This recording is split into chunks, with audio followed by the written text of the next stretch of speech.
तो चलिए बढ़ते हैं आज की कहानी की ओर। दोस्तों, वैसे तो आज की जनरेशन में पिशाच जैसी चीज को मानना या ना मानना कोई बड़ी बात नहीं होती, लेकिन आज की इस वीडियो में मैं आपको एक ऐसी कहानी के बारे में बताने जा रहा हूँ जो शायद आपकी भी रूह को कपकपा कर रख देगी। साल 2003 का वो दौर चल रहा था और उन दोनों गाड़ी या बाइक का इतना ज़्यादा जोर शोर नहीं हुआ करता था, इसलिए लोग अपने कामों के लिए अक्सर पैदल ही या बस से जाया करते थे या फिर उनके पास ऊंट गाड़ी जैसा एक साधन हुआ करता था। दोस्तों, मेरा नाम जितेंद्र है और मैं उत्तराखंड के एक छोटे से गांव से बिलोंग करने वाला लड़का हूँ। मेरे दादाजी ने मुझे एक बहुत ही दिल दहला देने वाली कहानी सुनाई थी जो एक हकीकत पर आधारित है।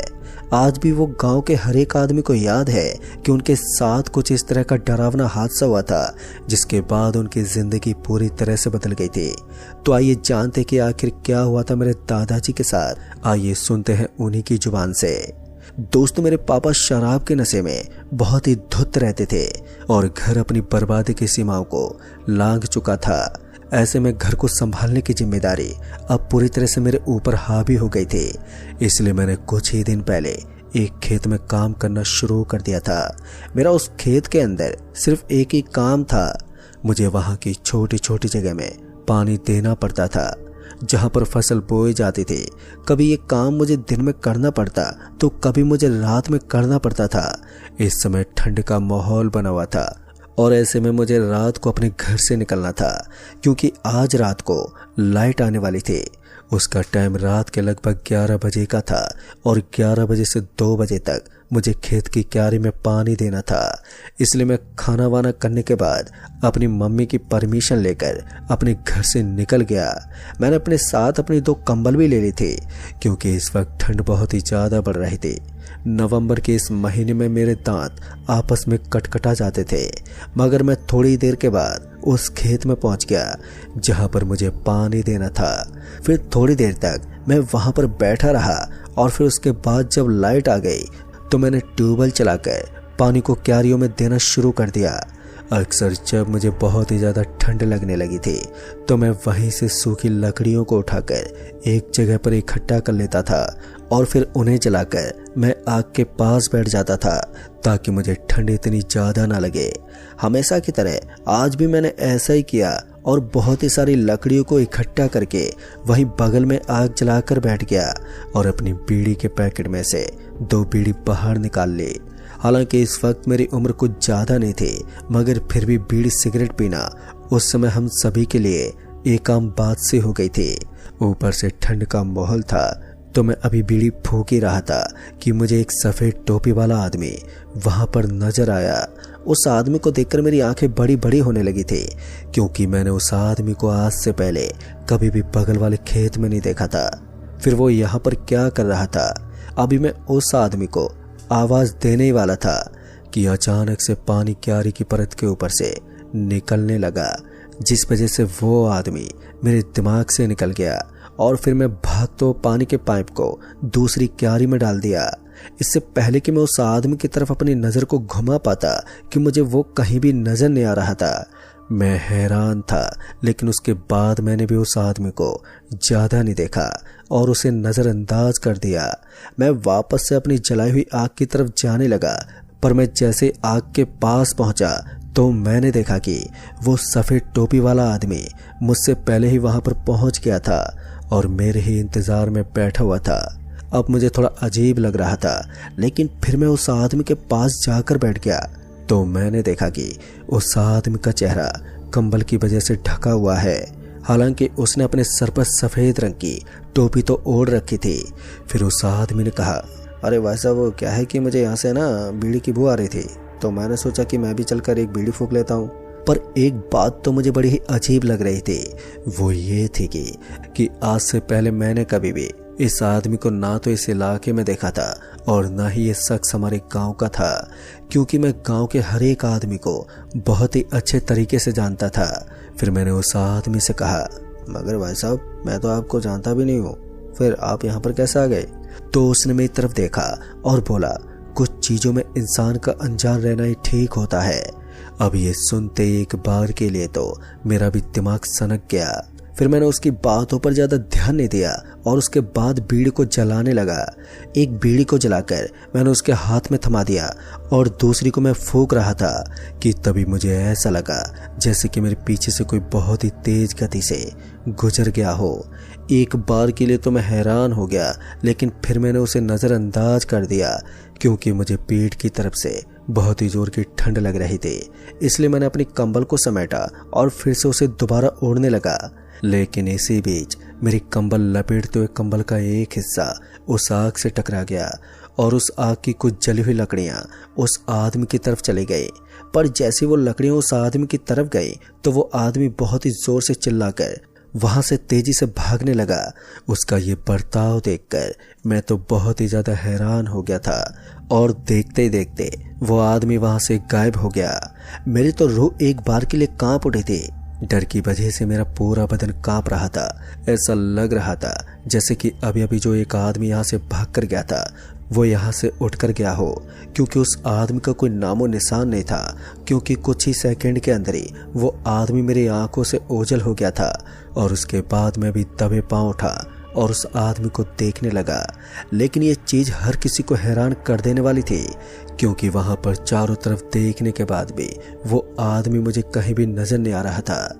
मानो कुछ ही पल में वो आदमी वहाँ से छू मंतर हो गया हो। फिर उसके बाद जब मुझे लगा कि मुझे अब वापस से चलना चाहिए तो मैं वापस आकर वहीं पर बैठ गया। लेकिन अब ठंड से ज़्यादा मुझे उस आदमी से कंपन हो रही थी। पता नहीं वो कौन था और ना जाने उस वक्त मेरे दिमाग में कितने सारे विचार थे, लेकिन उनका जवाब किसी के भी पास नहीं था। इससे पहले कि मैं इसके बारे में कुछ और सोच पाता कि अचानक ही क्यारी से पाइप बदलने का समय हो गया और फिर मैं जल्दी से उठकर वापस से अपने काम में लग गया। अब फिर से काफ़ी समय हो गया था और उन दोनों ऐसा होता था कि हम लोग सिर्फ अपनी सोच से ही टाइम का अंदाज़ा लगाया करते थे, क्योंकि उन दोनों मेरे पास ना तो कोई घड़ी थी और ना ही कोई मोबाइल था। इसलिए मुझे टाइम के मुताबिक तो ऐसा ही लग रहा था कि शायद ही रात के अब 1 बज रहे होंगे और इस वक्त मेरा आखिरी समय हो गया था और अब मुझे वापस से यहाँ से निकलना था। ऐसे में मैंने पानी की मोटर को बंद कर दिया और उसके बाद वहाँ से निकलने लगा। लेकिन तभी मुझे पीछे से आवाज़ आई, अरे भाई साहब ज़रा एक बीड़ी तो देते जाइए। उसकी आवाज़ सुनते ही मेरे चलते हुए कदम एकदम से रुक गए। लेकिन पिछली बार जिस तरह का बर्ताव उसने मेरे साथ किया था उसकी वजह से मुझे उससे बड़ा डर लग रहा था। लेकिन फिर भी मैंने हिम्मत दिखाते हुए कहा, अगर भाई साहब आप पहले भाग क्यों गए थे? पर बोलते वक्त मेरे अंदर एक बेचैनी बनी हुई थी, लेकिन मैं हिम्मत बांधकर उससे बात कर रहा था। तभी उसने कहा, कभी कभी भाग जाना अच्छा होता है। अब ये बोलकर वो हंसने लगा और इस बार उसकी हंसी पहले से भी काफ़ी भारी हो गई थी और उसके बोलने का अंदाज भी बड़ा ही डरावना लग रहा था। इतना सब बोलने के बाद उस आदमी के कदमों की आहट आने लगी और मैं समझ गया था कि वो मेरी तरफ आ रहा था और फिर मैं भी चौकन्ना हो गया। पर तभी मैंने अपनी जेब से बीड़ी का पैकेट और माचिस निकाल ली थी। फिर वो आदमी धीरे धीरे मेरी तरफ आने लगा। मुझे सफ़ेद रंग की वो टोपी नजर आ रही थी और चांद की हल्की हल्की रोशनी में उसके शरीर का अंदाज़ा भी मैं लगा पा रहा था। लेकिन जैसे वो मेरे एकदम पास आया और वहाँ का नज़ारा मैंने देखा तो उसके बाद मेरी सांसें फूलने लगी और मेरे मुंह से अब एक शब्द भी बाहर नहीं निकल रहा था। मैं अब उस आदमी के सामने खड़ा होने से भी बुरी तरह से घबरा रहा था और अब मेरी हिम्मत जवाब देने लगी थी। मैंने मन ही मन भगवान का नाम जपना शुरू कर दिया और उसके बाद उस आदमी ने कहा, जल्दी से बीड़ी निकालो। उसकी बात को ना मानना मेरे लिए काफ़ी ज़्यादा घातक सिद्ध हो सकता था, इसलिए मैंने धीरे से अपनी जेब से वो पैकेट निकाला और एक बीड़ी को निकालकर उसके हाथ में दे दिया। पर डर तो मुझे लग ही रहा था, लेकिन किसी तरह से मैंने अपने कदमों को पीछे हटाना शुरू कर दिया था और अब मुझे यहाँ से सिर्फ अपने घर जाना था और उसके लिए मुझे कम से कम आधे घंटे का समय चाहिए था। फिर उसके बाद वो बीड़ी वाला पैकेट देते ही मैंने तुरंत ही अपने कदमों को रास्ते की तरफ मोड़ लिया और फिर मैं वहाँ से भागने लगा। फिर थोड़ी देर तक लंबी दौड़ लगाने के बाद जब मैंने पीछे मुड़कर देखा तो मुझे वहाँ पर कोई भी नजर नहीं आ रहा था। एक बार के लिए मुझे चैन की सांस मिली, क्योंकि अब मैं उस खेत से बहुत ही ज़्यादा दूर आ गया था और ऐसे में मुझे लग रहा था कि शायद अब सब कुछ नॉर्मल हो गया है। लेकिन इसी बीच कुछ ऐसा हुआ जो कि मेरी समझ से परे था। इस बार मैंने देखा कि मेरे जस्ट आगे आगे कोई चल रहा था। अब ये देखते मैं तो डर गया था और ठीक से देखने पर पता चला कि ये वही आदमी था जो मुझसे बीड़ी मांग रहा था। उसे देखते मेरी सांसें फिर से ऊपर नीचे होने लगी और इस जोरदार ठंड के अंदर भी मेरा पूरा शरीर पसीने से लथपथ होने लगा। मैंने अब जोर जोर से भगवान का नाम लेना शुरू कर दिया था और मुझे ऐसा लग रहा था कि शायद आज मेरा जिंदा बचना मुश्किल होगा, लेकिन फिर भी मैंने हिम्मत नहीं हारी और इतने में ही मेरा पाँव किसी चीज़ से टकरा गया और मैं सीधा नीचे गिर पड़ा। बहुत ही ज़्यादा ठंड होने की वजह से मेरी हड्डियों में बहुत ही जोर की चोट आ गई थी और उस कड़कड़ाती हुई ठंड के अंदर इस तरह चोट का आना एक भयंकर ही नज़ारा होता है। मैं नीचे तो गिर गया था, लेकिन अब मैं वापस से उठ पाने में नाकाम था। मेरा पूरा शरीर अब दर्द करने लगा था। छोटे छोटे कंकड़ पत्थर मेरे पैरों के अंदर फंस गए थे और मेरे हाथ की हथेलियों के अंदर से भी अब खून बहने लगा था। मैं लगभग अधमरी हालत में था और फिर तभी किसी आदमी ने मेरा हाथ पकड़ा और फिर मुझे ऊपर की तरफ उठा दिया। यह हाथ मुझे बड़ा ही अच्छा महसूस करवा रहा था, लेकिन मुझे समझ में नहीं आ रहा था कि ये कौन था जिसने मुझे सहारा दिया था। फिर जैसे मैं उठा और अपने सर को इधर उधर घुमाने लगा तो मैंने देखा कि ये तो वही सफ़ेद टोपी वाला आदमी था जिसने मुझे नीचे से उठाकर खड़ा कर दिया था।